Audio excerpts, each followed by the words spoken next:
Jim Chanos is a legendary short seller on Wall Street. Using this trading strategy, he profits when stock prices fall. That made him one of the few winners during last year's stock market meltdown. He was also one of the first to recognize that the financial system was headed for trouble. You were among the first people to really talk about this meltdown that was looming, I believe at the G7 in 2007. Mm-hmm. What did you see at that time? Well, at that time, we'd already started to see the cracks in the credit facade. Some subprime companies had gone bankrupt in the late part of 2006. And HSBC, the big global lender, which had bought Household International in the U.S., warned about its subprime exposure in February of 2007. In addition, there were some securities that were tracking the subprime market that you could follow. And the pricing of those securities had begun to drop in the spring of 2007. And then finally, the last straw for us that broke the camel's back is we saw some new SEC disclosure in the documents of the big banks and brokers outlining their exposure in hard-to-value securities. And to everybody's horror, those numbers were far greater than anyone thought. And we pointed this out, myself and another hedge fund manager, to the finance ministers and central bankers in Washington in mid-April of 2007. And we were listened to politely and then dismissed. So 2 years later, you're proven correct.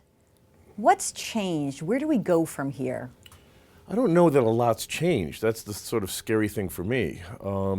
We put together an unprecedented rescue package in the fall and spring of 2008 and 2009, but there's some troubling signs that we're already backsliding. For example, the banking industry has asked for a liberalization of the accounting policies and more opacity as opposed to transparency in financial statements. That's going to make it tougher for people like me and your viewers to value financial stocks, for one. Number two, I think there was a strong sense that anything went in the fall of 2008. So we had the bans on short selling, which were unprecedented and completely arbitrary, which threw a monkey wrench into all kinds of things. And furthermore, a general sense of trust us, we know what's best for the system. And as I like to say, it just validated my view that we had capitalism on the way up and socialism on the way down. And that's a very cynical system, in my view, that creates a lot of suspicion by the ordinary investor. Well, as we talk about maybe the government response, you were at the meeting this past week where President Obama delivered this at Federal Hall. Yep. How's he done? I think he came in with an awful bad financial hand being dealt. Let's face it, this was not on his watch. This was all in the making in the past administration. So I think that he and his team have done as good a job as they can inheriting the mess. But I think it also behooves, as he said on Monday, to get government intervention out of the markets as soon as possible.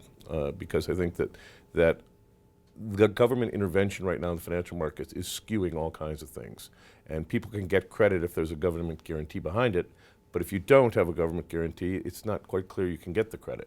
So we're still getting distorted market signals due to the government's rescue program.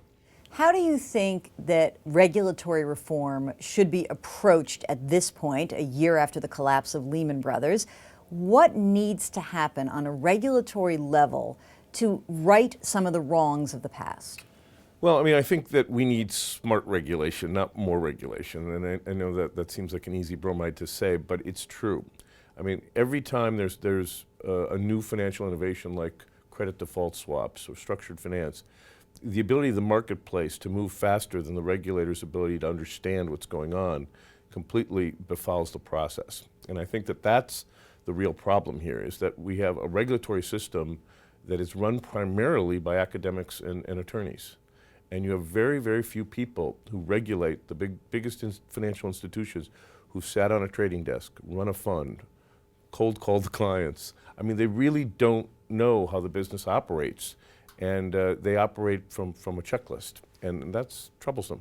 Well, with all those guys out of work, maybe that's a good place for them to go. That could be possible. They may have no choice. Exactly. Well, let me ask you this, shifting gears a bit. You obviously had a knock your socks off 2008 for your fund, but a lot of people don't have enough money to get into a big hedge fund and get access to Jim. What do you tell individual investors who are out there looking at the landscape ahead, how to manage their own money, how to take care of their families, and how to look for opportunities? Well, I mean, it's tremendously boring advice I give investors when they come to me. I tell them, first of all, save as much as you can. That's obvious. B, because people don't. And because they don't, they then feel they need to go into higher risk investments to offset the lower amount of money they're setting aside. And I think that's gotten an awful lot of people, ordinary investors, in trouble down through the years. If they'd simply saved more, they could have much more conservative portfolios to get them where they need to go. Having said that, it's awfully tough to beat the market. I'm in here every day trying to do it, and it's tough. And I've got some of the best analysts in the world and a great trading operation, and it's still, the market, befuddles us, 4.5 days out of 10. And so I think that it's awfully tough for the individual investor to routinely say, I'm going to knock the cover off the ball investing.